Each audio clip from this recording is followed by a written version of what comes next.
The Bahia Rebellion. In the summer of 1993, I was 22, fresh out of my parents' house, and a proud owner of a beat-up single-wide trailer.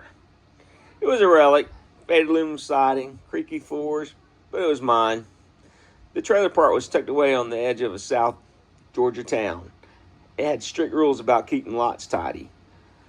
Bahia grass, that stubborn, fast-growing monstrosity, dominated every yard. With the humid heat and a sprinkle of rain, it would shoot up seed heads, a foot tall in no time, demanding frequent mowing to avoid looking like a jungle. I was determined to make my place look good. I painted my trailer, planted marigolds around the cinder block foundation, and kept my lawn neatly cut. Next door lived Miss Evelyn, a wiry woman in her 60s. Her lot was a mess. Bahia grass creeping higher each day. One afternoon, I knocked on her door, figuring I'd offer to help. "Hey, Miss Evelyn, need a hand with your lawn? I can mow it when I do mine."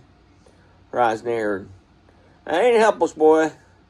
My mower's broke right now, and my brother-in-law is supposed to come. I ain't got money for grass cutting." I said I'd do it for free.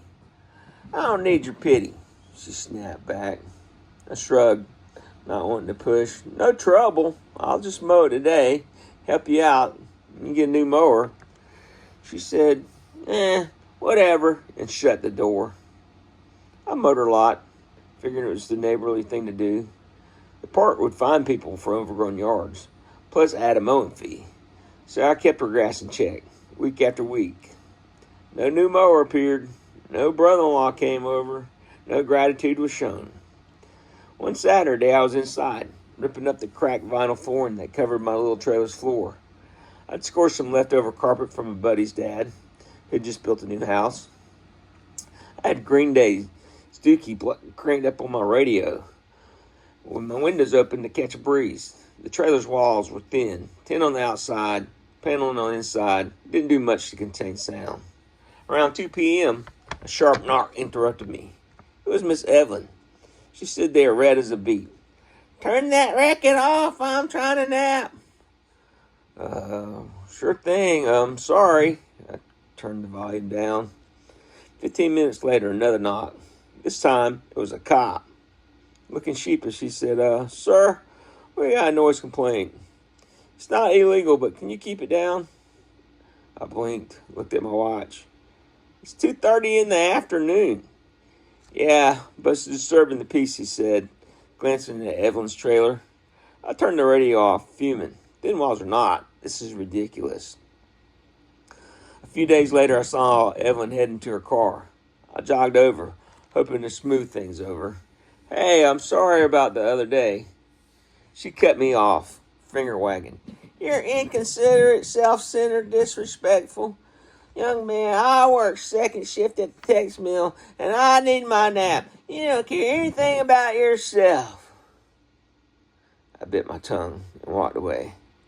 That was it. No more mowing her lawn. I'd stick to my lot and let her deal with her own Bahia jungle. The next week, I was pushing my mower when Evelyn stormed out. "You're doing a terrible job on my yard." I stopped. My jaw dropped. "Ma'am, I haven't mowed your yard since last week. That's your yard. You have to mow it." I pointed to the invisible line where my neat grass met her shaggy mess. "When I get to that point, I'm done." She huffed and stomped off.